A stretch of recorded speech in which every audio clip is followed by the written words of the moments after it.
गुरु प्यारी साध संगत जी, आप सभी को प्यार भरी राधा स्वामी जी। साध संगत जी, धीरेन्द्र शास्त्री जी ने बागेश्वर धाम के प्रमुख के रूप में जाना जाता है। अपने अनोखे प्रवचनों और चमत्कारों के लिए प्रसिद्ध हो चुके थे, लेकिन इस बार वह किसी और के निमंत्रण पर नहीं बल्कि अपनी आंतरिक शांति की तलाश में डेरे पहुंचे थे जी। डेरा जिसे संत मत का प्रमुख केंद्र माना जाता है, ध्यान और आंतरिक शांति के मार्गदर्शन के लिए लाखों अनुयायियों का स्थान है जी। धीरेन्द्र शास्त्री के मन में कई सवाल थे जो उन्हें आज तक अनसुलझे थे, और वह उम्मीद कर रहे थे कि बाबा जी से उन्हें इन सवालों के जवाब मिल सकते हैं। यह यात्रा न केवल उनके अनुयायियों के लिए बल्कि उनके खुद के लिए भी बहुत खास थी। धीरेन्द्र शास्त्री जैसे ही डेरे पहुंचे, उन्होंने देखा कि वहां का वातावरण किसी दूसरे संसार जैसा है। हजारों की संख्या में लोग वहां पर मौजूद थे। वह फिर भी एक गहरा मौन और शांति का अनुभव हो रहा था। जगह जगह पर लोग ध्यान में बैठे थे। उनके स्वागत के लिए कोई तैयारी नहीं थी। धीरेन्द्र शास्त्री यहाँ का अनुशासन और शांति देखकर अचंभित थे। यह वह स्थान था जहाँ अहंकार का कोई स्थान नहीं था। सब अपने अपने आत्मचेतन में डूबे हुए थे। थोड़ी ही देर बाद उन्हें सूचित किया गया कि बाबा जी उनसे मिलने के लिए आ रहे हैं। थोड़ी देर बाद बाबा जी धीरेन्द्र शास्त्री से मिलने पहुंचे। धीरेन्द्र शास्त्री ने हाथ जोड़कर उन्हें प्रणाम किया। बाबा जी ने उन्हें अपने पास बैठने का संकेत दिया और हल्की मुस्कान के साथ उनका स्वागत किया। फिर धीरेन्द्र शास्त्री ने बाबा जी से कुछ प्रश्न किए। बाबा जी, मैं लोगों को उनकी समस्याओं का हल देने का प्रयास करता हूँ, परंतु कई बार महसूस होता है कि मेरे अपने ही भीतर कोई अधूरापन है। मैंने सुना है कि आपके पास आकर लोगों को एक अनमोल शांति मिलती है, इसलिए मैं यहाँ आपसे मार्गदर्शन प्राप्त करने के लिए आया हूँ। बाबा जी थोड़ी देर चुप रहे और फिर बोले, सच्चाई की राह पर सबसे पहले हमें खुद से ही मिलना होता है। बेटा, जो बाहर ढूंढने की कोशिश कर रहे हो वह सब भीतर ही है। तुम दूसरों की समस्या हल करते हो, पर क्या अपने भीतर की बेचैनी का हल ढूंढा है? धीरेन्द्र शास्त्री चुप हो गए। उन्होंने कभी अपने भीतर की बेचैनी पर ध्यान नहीं दिया था। चमत्कार और लोगों की समस्याओं में उलझकर वह अपनी ही आत्मा की पुकार को अनसुना कर चुके थे। बाबा जी, मुझे समझ नहीं आता कि इतनी भीड़, इतने अनुयायियों के बीच रहकर भी मैं खुद से इतना दूर क्यों हो गया। फिर बाबा जी ने हल्की मुस्कान से कहा, ध्यान ही वह रास्ता है बेटा, जो हमें भीतर की यात्रा पर ले जाता है। वह जब हम भीतर झांकते हैं तो खुद को, अपनी कमजोरियों को और अपने अहंकार को देख पाते हैं। डेरे में लोग इसलिए आते हैं कि वह अपने अहंकार को तोड़कर अपनी सच्ची आत्मा से जुड़ सके। बाबा जी ने धीरेन्द्र शास्त्री को ध्यान के महत्व के बारे में समझाया। उन्होंने बताया कि किस तरह ध्यान के माध्यम से हम अपनी आत्मा को जान सकते हैं और बाहरी दुनिया के भ्रम से मुक्त हो सकते हैं। बाबा जी ने कहा, ध्यान में ही वह सवाल का जवाब मिलता है। जब मन शांत होता है तो आत्मा की आवाज हमें सच्चाई की ओर ले जाती है। पर ध्यान आसान नहीं है।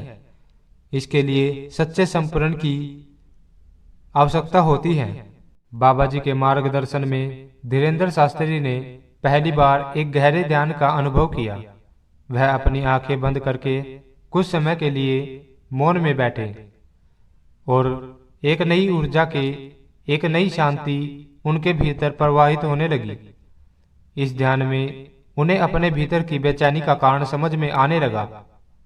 ध्यान के इस अनुभव के बाद धीरेन्द्र शास्त्री बाबा जी के सामने उन्होंने विनम्रता से कहा, बाबा जी, आपने मुझे जो सच्ची राह दिखाई है मैं इसे कभी नहीं भूलूंगा। अब मैं अपने अनुयायियों को बाहरी चमत्कारों से दूर कर कर उनके भीतर की यात्रा पर प्रेरित करूंगा। बाबा जी ने धीरेंद्र शास्त्री से कहा, याद रखना बेटा, असली गुरु तो हमारी आत्मा ही है। जो इसे समझ लेता है उसे किसी और सहारे की आवश्यकता नहीं होती। धीरेंद्र शास्त्री ने एक सीख को अपने मन में समझ लिया। जब वह डेरे से लौटा तो उनके अनुयायियों ने पाया कि उनकी वाणी में एक नई गहराई, एक नई शांति आ गई थी। वह अब अपने प्रवचनों में लोगों को आत्मज्ञान, ध्यान और आंतरिक शांति की बात करने लगे।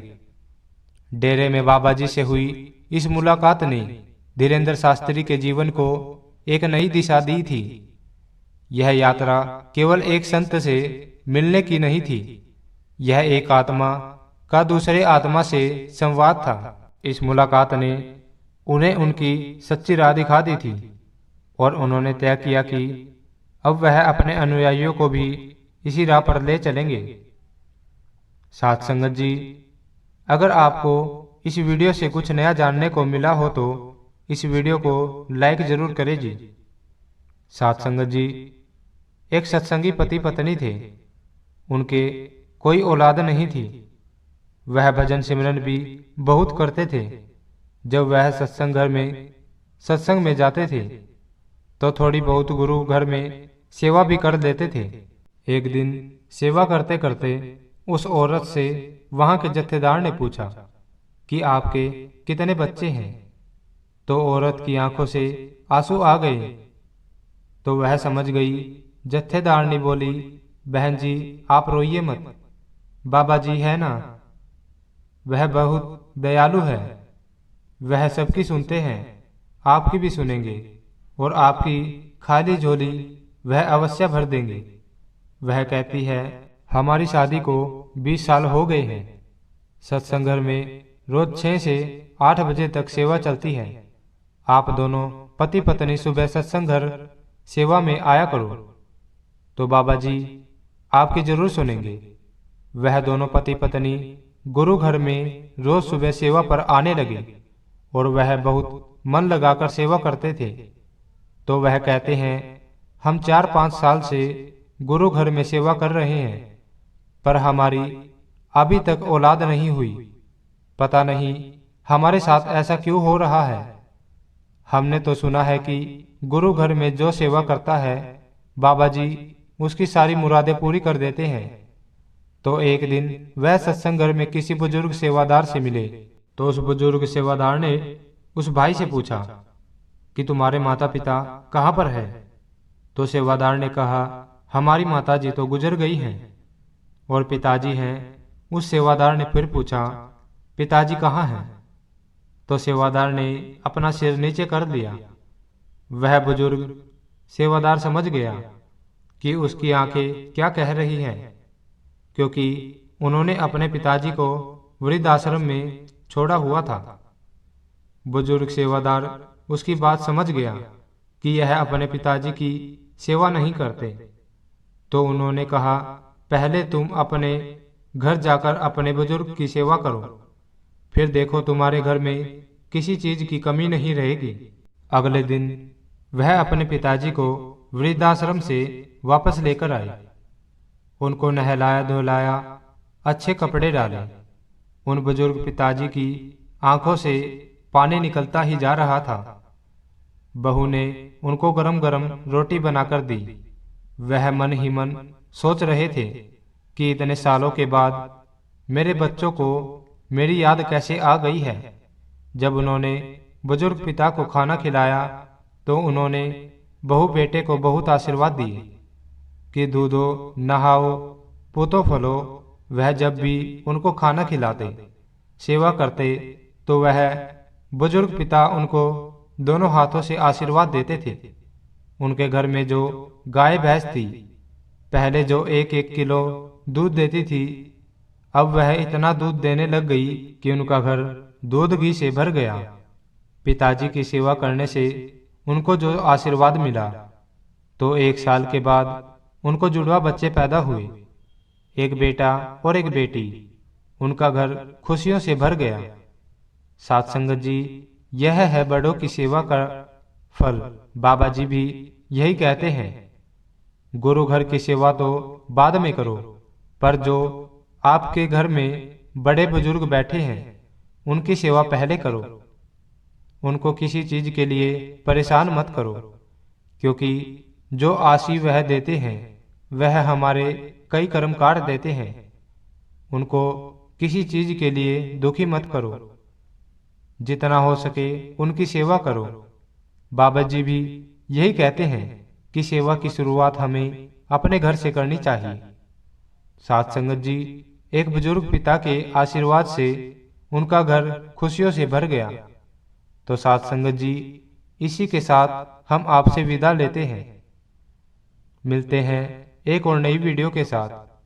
वीडियो को ज़्यादा से ज़्यादा शेयर जरूर करना जी, और कमेंट में राधा स्वामी लिखना मत भूलना जी। राधा स्वामी जी।